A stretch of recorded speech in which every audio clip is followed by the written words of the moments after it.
First what I eat in a day video ആണ്. ഒരു ജീരകവെള്ളത്തിലാണ് രാവിലെ തുടങ്ങിയത്. നിറയെ ഫ്രൂട്ട്സ് ഒക്കെ ഇട്ടിട്ടുള്ള ഒരു ഓവർനൈറ്റ് ഓട്സ് ആയിരുന്നു ഇന്നത്തെ ബ്രേക്ക്ഫാസ്റ്റ്. ഉച്ചയ്ക്ക് ഏതാണ്ട് ഒരു 2 മണിയായപ്പോഴാണ് ഇന്ന് ഊണ് കഴിച്ചത്. ചോറും കുമ്പളങ്ങി ഇട്ടിട്ടുള്ള നല്ല മോര് കറിയും, ചിക്കൻ ഒരു സെമി ഗ്രേവി ആയിട്ട് ഒരു റോസ്റ്റ് പോലെ വെച്ചിട്ടുള്ള കറിയും, നല്ല ബീട്രൂട്ട് ഉപ്പേരി ഉണ്ടായിരുന്നു. ഈ ഒരു ബീട്രൂട്ട് ഉപ്പേരി കഴിച്ച് കഴിഞ്ഞപ്പോൾ പണ്ട് സ്കൂളിലേക്ക് കൊണ്ടുവരുന്ന ബീട്രൂട്ട് ഉപ്പേരിയുടെ ഒക്കെ ഒരു ടേസ്റ്റ് വന്നു എനിക്ക്. റോമി ചേട്ടൻ്റെയും സുരേഷ് ചേട്ടൻ്റെയും വീട്ടിൽ നിന്നായിട്ട് നിറയെ നാരങ്ങ കിട്ടിയിട്ടുണ്ടായിരുന്നു പ്രാവശ്യം. അപ്പം ഞങ്ങൾ കാന്താരിയൊക്കെ ഇട്ടിട്ടുള്ള ഇതുപോലത്തെ വെള്ള നാരങ്ങ അച്ചാറും നമ്മൾ നോർമൽ ഉണ്ടാക്കണ നാരങ്ങ അച്ചാറൊക്കെ ആയിട്ട് അച്ചാറിൻ്റെ ഒരു പൂരം തന്നെയാണ്. അപ്പം ഞാനിന്ന് വെള്ള നാരങ്ങ അച്ചാറാണ് എടുത്തത്.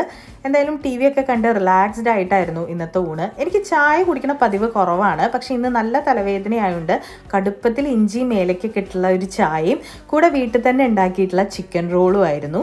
വൈകിട്ട് ഡിന്നറിന് എഗ് റോസ്റ്റ് ഉണ്ടാക്കിയിട്ടുണ്ടായിരുന്നു. പക്ഷേ ഞാൻ ചീരത്തോരനും ബീട്രൂട്ട് ഉപ്പേരിയും ചോറും കൂടിയാണ് കഴിച്ചത്.